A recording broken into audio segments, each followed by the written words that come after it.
Good morning.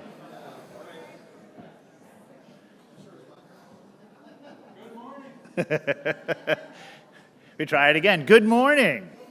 Hey, first day of summer. It took a while. We had May in June instead, but it looks like it's really here. So thank you all for coming. Wow, this is a great crowd, and we were really excited at the turnout when we pulled this together initially.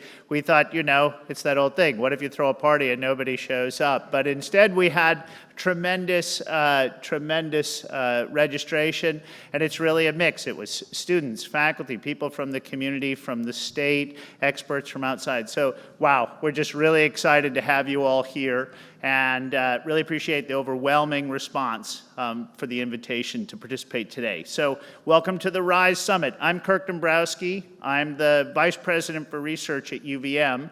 And that means that I do both manage some of the research enterprise along with a whole host of deans and directors, and also work in the area of economic development, which is really the focus of what we're doing today. So we're so excited to share this agenda with you all over the next 2 days. A big hello to everyone in the room, and also a big hello. We had almost 200 registrations online. So hello to those who are attending virtually as well. So, great to see you. I want to start, like any large conference, with a list of thank yous. My first thank you, of course, is to Senator Patrick Leahy, whose service both to the university and the entire state of Vermont is truly unmatched.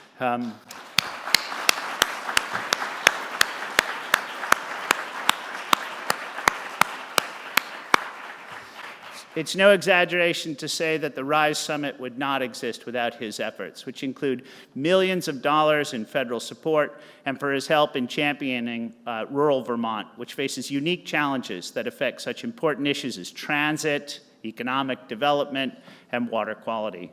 So, special thank you. Thank you, Senator.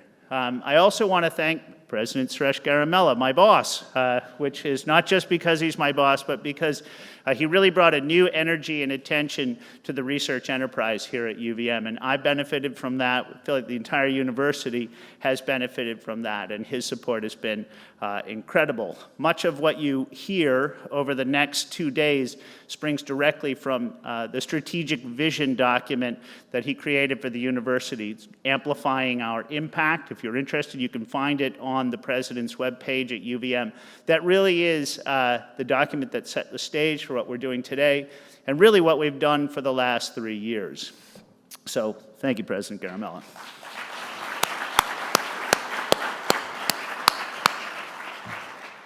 I'd also like to thank our sponsors. Putting on an event like this it takes a lot of work and it takes a lot of funding. So I want to send a special thank you to Sodexo for organizing the food you'll hear about, to the Flynn, Hula Lakeside, the Vermont Technology Council, Casella, Vermont EPSCoR, the UVM Office of Professional and Continuing Education, the Grossman School of Business, and of course, to all of our tremendous speakers and panelists, all of whom agreed to come and serve and help us learn together for the next 2 days. I think I and the RISE team and the University of Vermont thank them very much for their efforts. I also want to thank the team of dedicated individuals at the university who brought RISE from an idea to the event that we'll experience today, starting with Cynthia Beliveau, the conference organizer and special advisor to my office.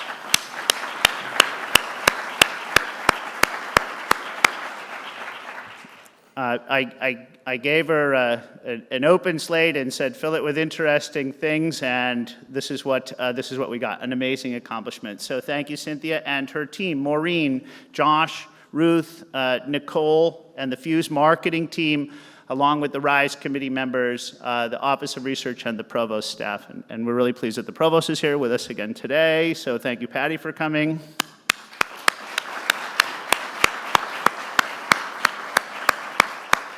And I also want to thank Capture Studios for providing the music, and to Homeport for providing the fabulous staging And I want to just preview by saying a special thank you ahead of time to Jay Wall, director of the Flynn, for his willingness to take on the role of citizen observer of the conference, my counterpart for the couple of days. He'll explain more about that when he comes up.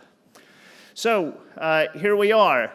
Would you think that we would have seen something like this in 2020? I arrived March 2020 to start at UVM. It was an auspicious moment. We shut down in honor of my arrival. No, I think I look out and I see this event and I thought, boy, 3 years in the making, and would we ever see something like this again? At times it felt like we wouldn't. But there's a tremendous energy right now. It feels not just like the first day of summer in 2023. It feels like the first day of summer for a lot of things. And so it's really a time to shine, to celebrate, to enjoy, to explore, and really to try some new things. So, as you can see by this inaugural summit, there's a tremendous change afoot at UVM. There's a new spirit of engagement at the university, and we're here to ask you and to talk to you and get your feedback about how we're doing. We're different today than we were in the past. We made it through the pandemic with a new, expanded focus on UVM as a human talent magnet, an R&D engine for Vermont and beyond. Over the next 2 days, we're going to show you what we're doing, and we're open for business, opening our doors for collaboration and partnership. We often talk about the problems of mission creep in any organization. Well, for the next 2 days, we're going to embrace mission creep as our mission. We want to know what it's going to take to bring more people and more ideas and more perspectives into the university to actualize that economic development engine that we know it is and know it can be. So over the last 4 years, UVM has nearly doubled its sponsored research. For more than a decade, we brought in between roughly $120 and $130 million in research at UVM. This year, we expect that support to exceed $240 million in total, and in total expenditures to exceed $270 million.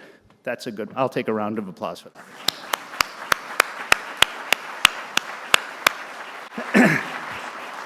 It's not bad, but it's a great thing for the university, but it's a great thing for the community.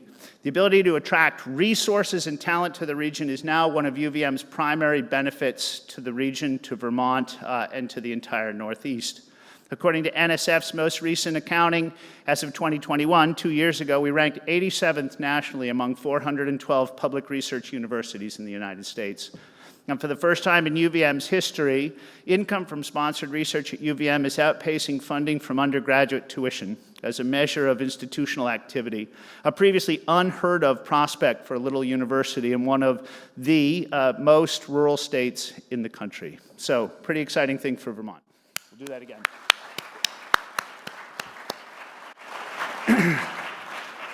But really, these are just numbers, and the point of this summit is to go well beyond the numbers. We want to talk about impact.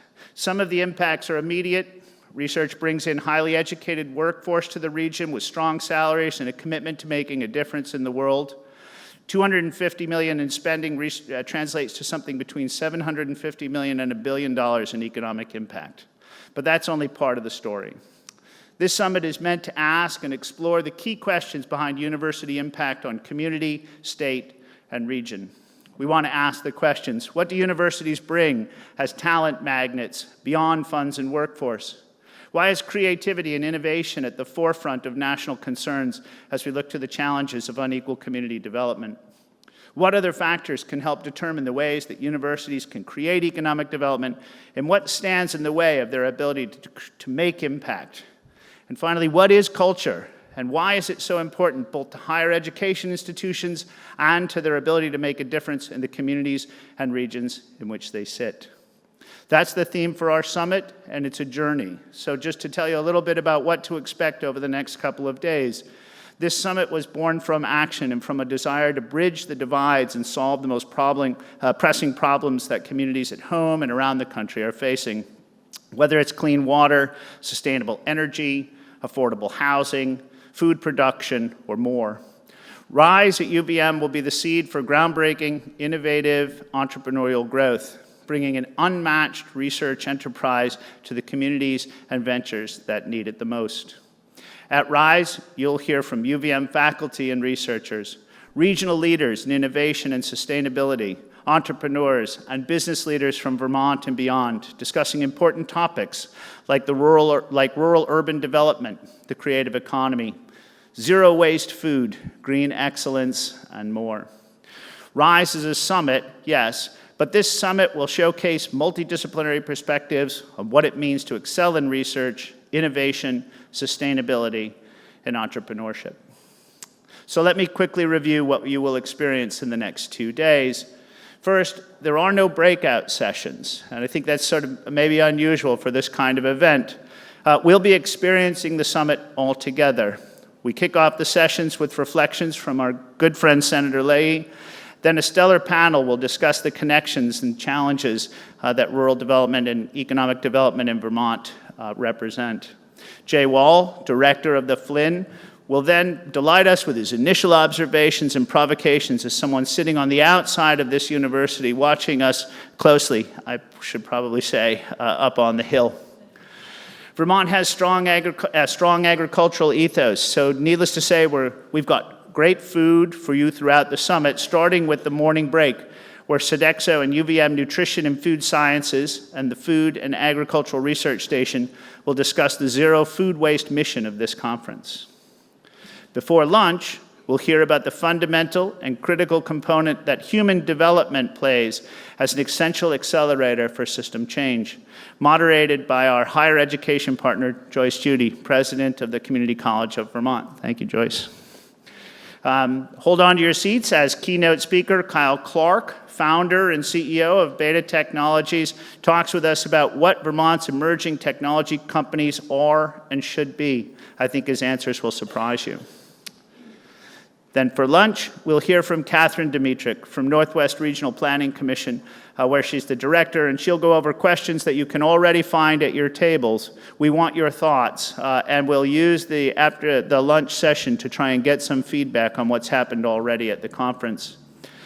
Jennifer DiFrancesco, director of the Culinary Innovation at Sodexo, will talk to us and present a live demo on plant-forward cheese sauce, and that you'll get the chance to try for lunch.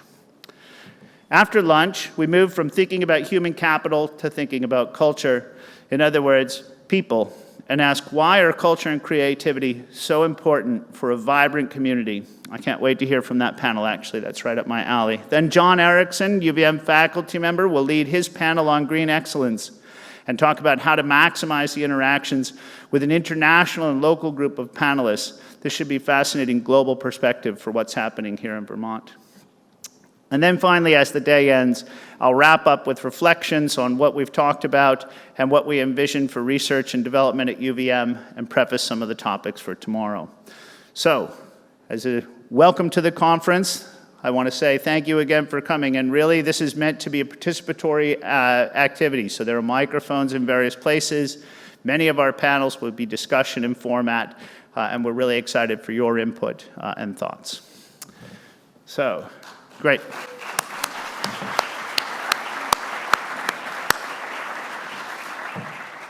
So with that, I'd like to welcome Senator Patrick Leahy to the stage.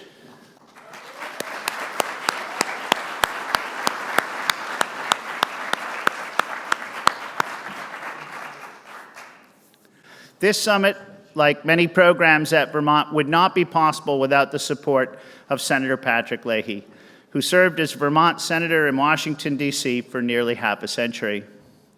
Senator Leahy was the driving force behind the $9.3 million award that funds the new Institute for Rural Partnerships at UVM, and a separate $9.5 million grant that has allowed UVM to renovate the Joseph L. Hills Agricultural Building.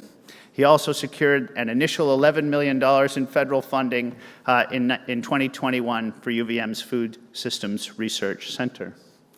This recent work is part of a much longer history of support for UVM.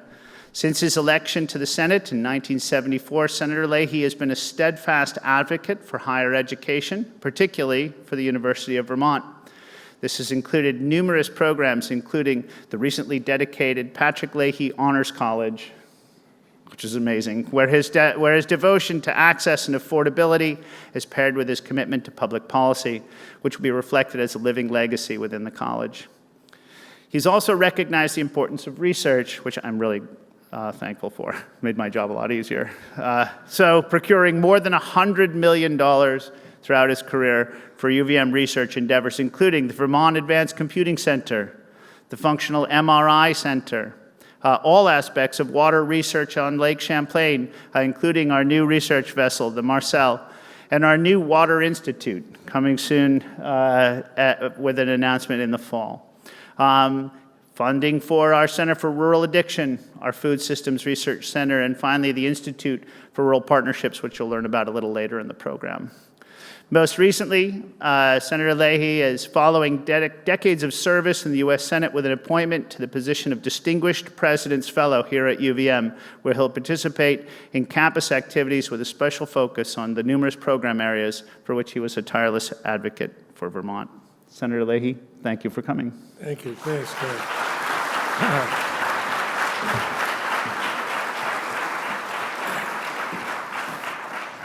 Kirk, thank you very, very much. I appreciate that. And when we were coming in here, I was talking with Suresh, and I was saying how much I appreciate being here and all you have done and to make me welcome, including a nice office. Thank you very much. President, Wendy, Kirk, all of you, because it feels like being at home. You know, I was thinking this morning, Marcel and I were looking out over the waterfront, and it's so gorgeous and clear water, the boats out there, people enjoying. But we've just had a 3-day break from,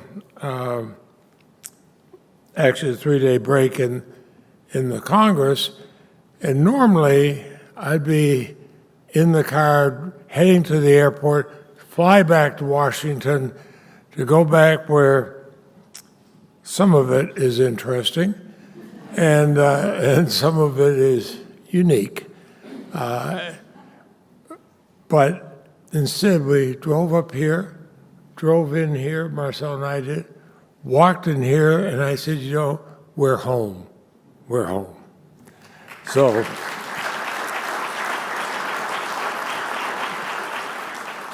not that I got anything against the airport, but it's easier just to come either from Middlesex or from downtown Burlington to be here. And I'm glad to be here to be able to kick off the RISE conference. It's more fun than boarding that flight.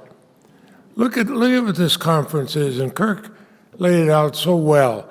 It's a milestone in collaboration between economic, academic, social partners to identify some of the challenges we face in a rural state like Vermont. Supporting our agriculture community, of course, but strengthening our food systems, revitalizing our downtowns. I mean, these are all objectives we should all share. Workforce development, sustainable energy, affordable housing, entrepreneurship, maintain our infrastructure. And if you live on a dirt road in Middlesex, Vermont, for God's sakes, improve our broadband connectivity. But we want this to bring in the kind of jobs we have. You're going to hear from one of the most innovative types of aeronautics you ever had a little later today. But bring in these things to Vermont. Now, I was lucky. I served for 4 decades on both the Agriculture and the Appropriations Committee. These are committees that gave me an insight into the problems we have, but more importantly, a committee that allowed me to have some involvement with the funding of these various aspects. My staff and I could never praise enough the men and women who worked in my office and my committees because of all the innovation they encourage. They worked with the U.S. Department of Agriculture, and so much was funneled up here. Other federal agencies. we wanted to find solutions, but then we wanted to make sure, okay, we got solutions, let's get the funding. Let's make it work. Because if we can make these things work in Vermont, they're going to work throughout the country. And it benefits every American. And we had some really good initiatives. But we could have done even more if we had a central entity that worked to collaborate between our partners, state and federal government, policy, stakeholders, the business community, and higher education. So we have done these things. We're doing it here. We wanted to establish an initiative to select rural centers of excellence.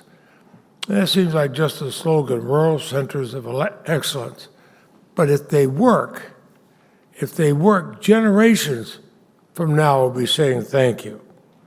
Bring together stakeholders, find the challenges of rural communities, make us all equal in in what we can accomplish.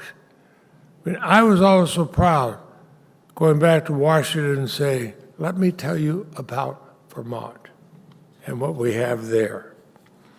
And I was pleased that the University of Vermont Institute for Rural Partnerships was one of only 3 centers selected by the USDA. The University of Wisconsin, Auburn University, and the University of Vermont. Now, I was quite interested in what they might do insofar as I'd gotten the money for these partnerships. But we'd had the Secretary of Agriculture had come up here, and he had gone around the state. He had seen what we can do and what we do. He had been here, Suresh, as you know, to the university. He had seen what could be done here. So I thank President Garamella, I thank Kirk, I thank the entire UVM community because you enthusiastically embraced the idea of a rural policy collaboration, which made it easier for me to go and argue in Washington, you're going to have 3 centers for the whole country? Fine. Let's do it by per capita, beginning with Vermont. And that leaves you another 320 million people to choose from for the other 2 centers. But what it also means, the University of Vermont is leading the nation as a primary research center. And I'd be remiss if I didn't talk about the newly hired director of the Institute for Rural Partnerships, Tricia Coates. Tricia, where'd you go? You came, there you are.